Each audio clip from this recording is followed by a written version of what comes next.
এইটা আসলে অসহনীয় হয়ে যাচ্ছে। কিছুদিন আগে 20 টাকা বাড়ছে, যাক আমরা মেনে নিছি, যাক আন্তর্জাতিক বাজারে, কিন্তু আবার গতকালকে শুনছি 5 টাকা বেড়ে গেছে। এটা আমাদের উপর জুলুম হচ্ছে, সোজা কথা। এক কথায় আমাদের উপর জুলুম হচ্ছে। ভাড়া তো আর বাড়তেছে না, ভাড়া বরং আরও কমাচ্ছে মানুষ। তো এটা আমাদের উপর একটা জুলুম হয়ে যাচ্ছে। এটা আমরা এখন অসহায়, সোজা কথা। কার কাছে গিয়ে বলবো আমরা এই কথা বলার মতো কেউ না, মানে শোনার মতো কেউ নাই। আর আমরা মানে বাধ্য, সোজা কথা। কারণ আমরা তেল নিতে বাধ্য। এখন আরও যদি 10 টাকা বাড়ায় তাও আমরা নিতে বাধ্য, কিছু করার নাই তো আমাদের। আমরা তো এখানে জিম্মি হয়ে রয়েছি, এখানে আমাদের কিছু বলারও নাই, কিছু করারও নাই। হ্যাঁ, অন্য কথা তো, এটা তো তেলের দাম বৃদ্ধি মানে প্রত্যেকটা জিনিসের উপরে প্রভাব পড়া।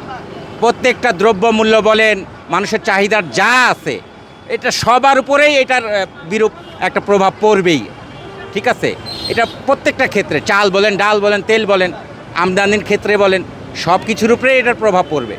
তো এটা আমরা সাধারণ জনগণ মানে এটা ভুক্তভোগী, সোজা কথা। কিছু করার নাই আমাদের। দাবি আসলে কার কাছে করব আমরা?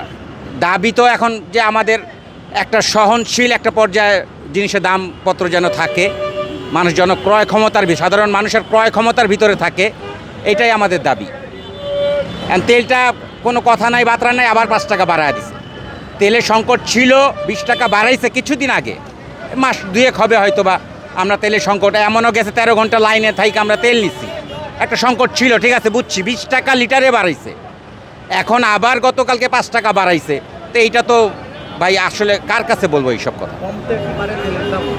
জি, কমতে পারে, এটা সরকার এখন কি বলে। তেলের দাম কমার তো কোনো আশঙ্কা দেখতেছি না। হ্যাঁ, কমাবে সরকার, যদি কমে পায় কমাবে, অবশ্যই কমাবে। কমানো উচিত আমি মনে করি। না না না না, এই যে আমাদের ব্যাপারটা হয়েছে কি, বাড়াইছে 25 টাকা, পরে বলবে 2 টাকা কমায় দিছি। হ্যাঁ, 2 টাকা কমায় দিছি মানে তেলের দাম কমে গেছে। দাম যাক কমে গেছে, তেলের দাম 2 টাকা তো কমছে, কিন্তু বাড়াইছে যে 25 টাকা, ওইটা আর কারো মনে থাকে না। এটাই হলো আমাদের মানে অবস্থা, বুঝছেন, কিছু করার নেই।